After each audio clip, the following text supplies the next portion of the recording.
நம்மளுடைய கம்யூனிகேஷன் நம்ம ஒழுங்காக பண்ண முடியாதுங்கிறக்காக இப்போ 112 ஒரு கண்ட்ரோல் ரூமை கொண்டுட்டு வந்திருக்காங்க. இந்த கண்ட்ரோல் ரூமை சென்னையில் மாடல் கண்ட்ரோல் ரூம்னு சொல்லுவாங்க. இந்த கண்ட்ரோல் ரூம் எப்படின்னா நம்ம போலீஸ் 100 இருக்குல்ல, போலீஸ் 100, நம்ம ஃபயர் சர்வீஸ் 101, ஆம்புலன்ஸ் சர்வீஸ் 108 இருக்குல்ல, இது எல்லாத்தையும் ஒன்றா இணைத்து ஒரு கண்ட்ரோல் ரூமை கொண்டு வந்திருக்காங்க. இது சம்மந்தப்பட்ட நீங்கள் எந்த விஷயமா இருந்தாலும், நீங்கள் தீயணைப்புத்துறை சம்மந்தப்பட்ட விஷயமா இருந்தாலும் சரி, ஒரு காவல்துறை சம்மந்தப்பட்ட விஷயம் இருந்தாலும், ஏதோ ஒரு ஆக்சிடென்ட் ஆகி போச்சு அப்படின்னா நீங்கள் உடனே இந்த நம்பருக்கு நீங்கள் கான்டாக்ட் பண்ணிங்கன்னா சம்மந்தப்பட்ட பணியாளர்கள் அந்த மெசேஜ் அவங்க ரிசீவ் பண்ணிட்டு சம்மந்தப்பட்ட துறைக்கு தகவல் தெரிஞ்சுக்குவாங்க. நம்பர்லாம் தெரியுமா? இருக்கும் 4561 045 நம்ம முன்னாடி வேணா எழுதி கொடுங்க சார். 04561272200 என்ன எத்தனை நம்பர் கொடுக்கணும் தனியாக பிரிச்சு கொடுக்காம 04561 நம்ம தேவைப்பட்ட கோட் நம்பர் என்ன 272200 என்ன நம்ம ஸ்டேஷனோட நம்ம லேண்ட்லைன். அதே மாதிரி எஸ்எஃப்க்கு தனியாக நம்பர் கொடுத்துருக்காங்க என்ன 944 நோட் பண்ணி சார், நோட் பண்ணிச்சுங்க 944508622. எப்போது உள்ளவர்கள 101 இருக்கு, உங்களுக்கு 112 இருக்கு என்ன ஃபயர் சொல்லி ஒரு ஆப் இருக்குன்னு இந்த எதை நீங்கள் டச் பண்ணாலும் உடனே உங்களுக்கு அந்த துறைக்கு நம்ம தகவல் போயிடணும்.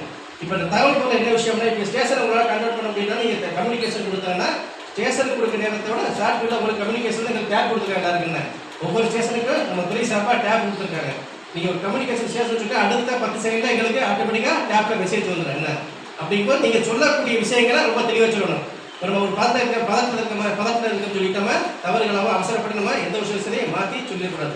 ஒரு விஷயப்படுத்துறாங்க முதல்ல பொறுமையாக நம்மளுடைய பேர், யார் வீட்டில் இன்சிடென்ட் நடந்துருக்கு, அதில் எந்த இடத்துல இன்சிடென்ட் நடந்திருக்கு, யார் வீட்டில் இன்சிடென்ட் நடக்குது, எந்த இடம், எந்த தெரு, என்ன எந்த தாலுக்கா, எந்த இடத்துல குறிப்பிட்ட அவங்க கல்யாண மண்டபம் அல்லது ஒரு பஸ் ஸ்டாப் பேருக்குள்ளே இருக்கிற இந்த மாதிரி இருக்கிறதா நமக்கு ஒரு முக்கியமான இடங்களை நம்ம மென்ஷன் பண்ணிருக்கணும். என்ன இதில் ஒரு சின்ன சிக்கல் என்ன இருக்குன்னா, நம்ம கம்யூனிகேஷன் சொல்லும்போது நம்ம சில தகவல் நம்ம என்னன்னா, இப்போ திருப்பத்தூர் சொல்கிறோம்ல, இப்போ நம்ம சிவகங்கை மாவட்டத்தில் ஒரு திருப்பத்தூருக்கு, அதுவே வேலூர் வந்து பிரித்து ஒரு திருப்பத்தூர் டிஸ்ட்ரிக்ட் உருவாயிருக்குன்னு தனி மாவட்டம் உருவாயிருக்கு. அதே மாதிரி வந்து நம்ம திருப்பத்தூர் ஏரியாவில் புதுக்கோட்டை ரோடுன்னு ஒன்று இருக்கு.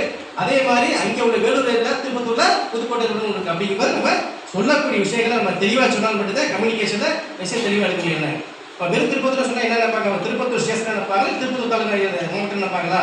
அதே மாதிரி புதுக்கோட்டை ரோடுன்னு சொன்னோம்னா 2 புதுக்கோட்டை ரோடு இருக்கு. திருப்பத்தூர்லேயே புதுக்கோட்டை ரோடு இருக்கு, திருப்பத்தூர் டிஸ்ட்ரிக்ட்லேயே ஒரு புதுக்கோட்டை இருக்கு. அப்படிங்கும்போது நம்ம சொல்லக்கூடிய விஷயங்கள் என்ன, நம்ம தெளிவான விஷயங்களை சொன்னால் மட்டும்தான் நம்ம உடனே கிளம்பி நம்ம குறிப்பிட்ட அந்த ஸ்பாட்டுக்கு வந்து நம்மளால தீவிரத்துக்கு சேவையோ வீட்டு போய் படக்கூடியோ நம்ம பண்ண முடியும்.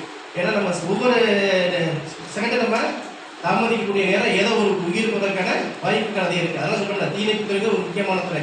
தீயணைப்புத்துறை முக்கியமான வேலையை உயிர்களையும் உடைமைகளையும் காப்பாற்றுறது தான் தீயணைப்புத்துறை முக்கியமான வேலை. உயிர்களை மனித உயிர்களை மட்டும் காப்பாற்றணுமா? அப்படி கிடையாது. மனித உயிர்கள் மட்டும் இல்லை, உலகத்துக்குள்ள பிறந்த அனைத்து உயிர்களும் எங்களுக்கு சம்மந்தம் இல்லை. சாதாரண ஒரு ஓனான இருக்கோ, ஒரு எலி இருக்கோ, ஒரு பாம்பு இருக்கு, எல்லாமே எங்களை பொறுத்தவரை என்ன ஒரு மனித உயிர்கள் கொடுக்கக்கூடிய அதே முக்கியத்துவத்தை நாங்கள் எல்லா உயிர்களுக்கும் கொடுக்க வேண்டும்.